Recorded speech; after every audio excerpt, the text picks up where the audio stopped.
Hello friends, today we are going to discuss about the larynx, the voice box. First of all, the introduction. The larynx is an organ of respiration and phonation. It is also an air passage which connect the laryngopharynx with the trachea. Its situation, it lies opposite the C5, C4, C5 and C6 vertebra. It becomes continuous with the trachea at the level of the sixth cervical vertebra. It extends from the root of the tongue to the trachea. And the size about 5 centimeter long, 4 centimeter width, and 3.5 centimeter in its anterior-posterior diameter. At the time of puberty, the male larynx grows rapidly and becomes larger than the female larynx. And due to the larger growth, there is a high pitched tone of the voice in the case of male. Then the skeletal of the larynx. So the larynx is formed by a rigid framework of cartilages, ligaments and a number of muscles. There are three single and three paired cartilage. You must have to remember the name of this cartilage. It may be asked in the 2 marks. Okay, the name of the cartilage of the larynx. So the unpaired cartilage are the thyroid, cricoid and epiglottic cartilage, whereas the paired cartilage are the arachnoid, corniculate and the cuneiform cartilage. The cavity of the larynx is lined by the mucous membrane. So these are the cartilage. It is a thyroid cartilage, and inferior to that there is a cricoid cartilage. Okay, let me see all the cartilage one by one. First of all, the thyroid cartilage. So it is like that. It is a combination of two plates of the cartilage. Okay, it is the largest cartilage of the larynx. It is a two lamina which are joined at anterior side. Each lamina has two surfaces, the lateral and the medial one, four boundaries, superior, inferior, anterior, posterior, and two horns or cornua, which are the superior and the inferior cornua. Okay, you can see here it is a superior cornua and it is a inferior cornua.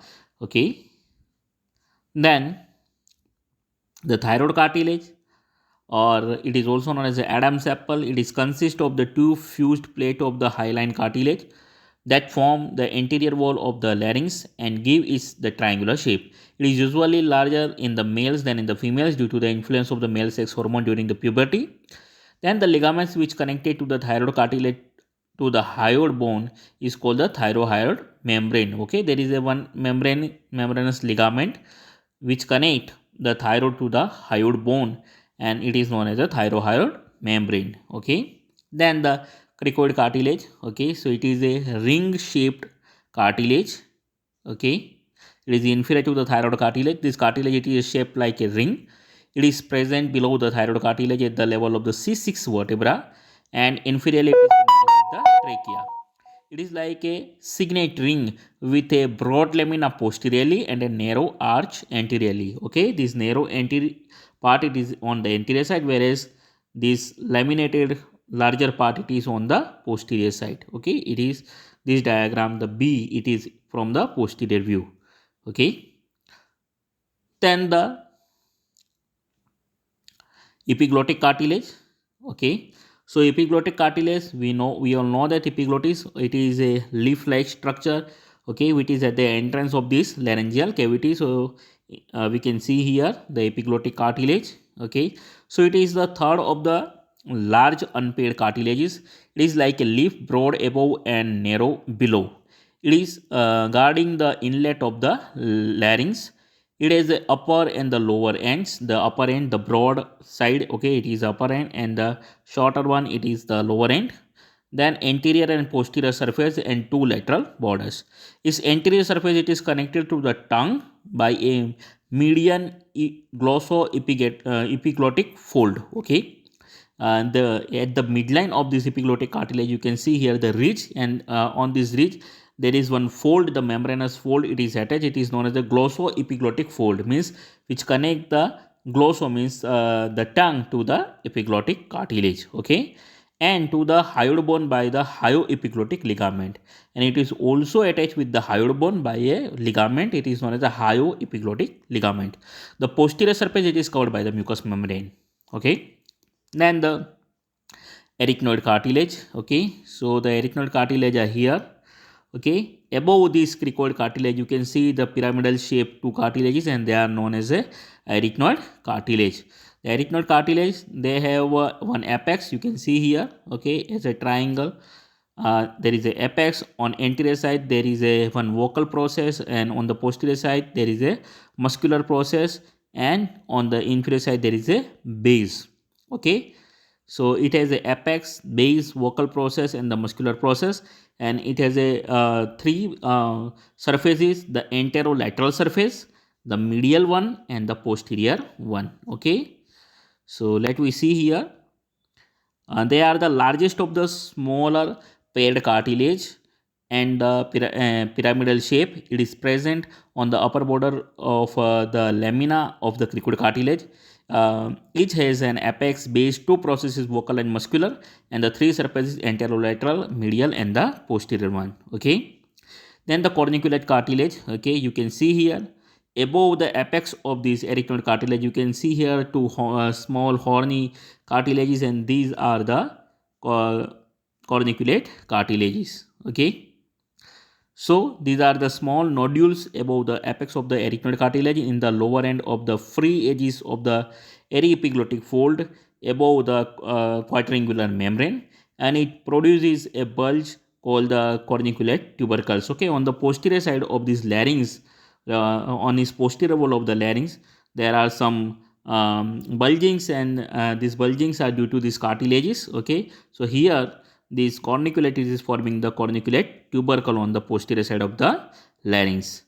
Then the cuneiform cartilage. Okay, you can see here the cuneiform cartilages above the corniculate cartilages. Okay, they are hanging in the air, and these are the cuneiform cartilage. Actually, they are embedded into the mucosal folds on the posterior surface of the laryngeal cavity. So the cuneiform cartilage, these are the two rod-like cartilages in the lower part of the aryepiglottic fold. Okay, what is that aryepiglottic fold? So you can see here, this is a aryepiglottic fold. Okay, array means it is related with the arachnoid cartilage. Arachnoid, it is the fold between the arachnoid cartilage and the epiglottis. That's why it is known as a aryepiglottic fold. Okay, so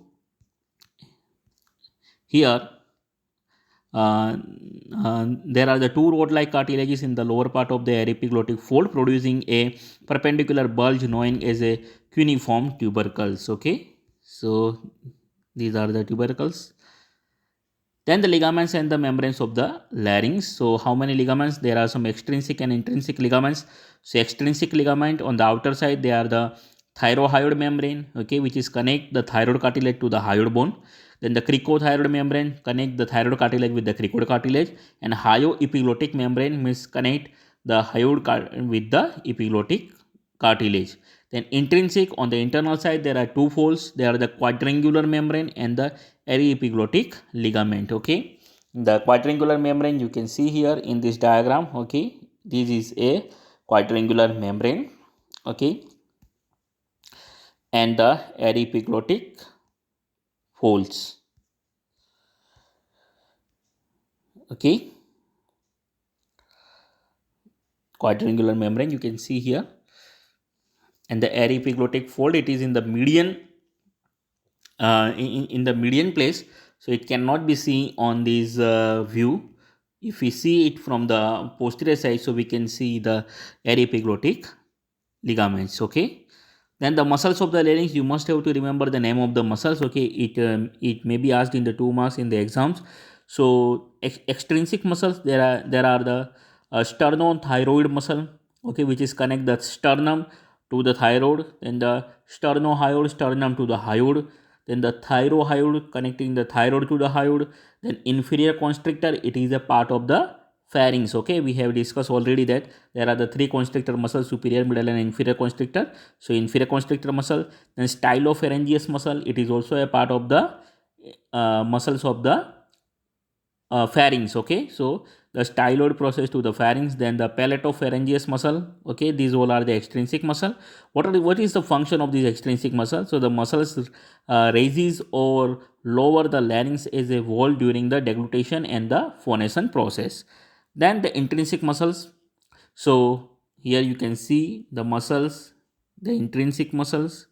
Okay, they are posterior cricoarachnoid muscle, okay, which is connected the cricoid cartilage to the arachnoid.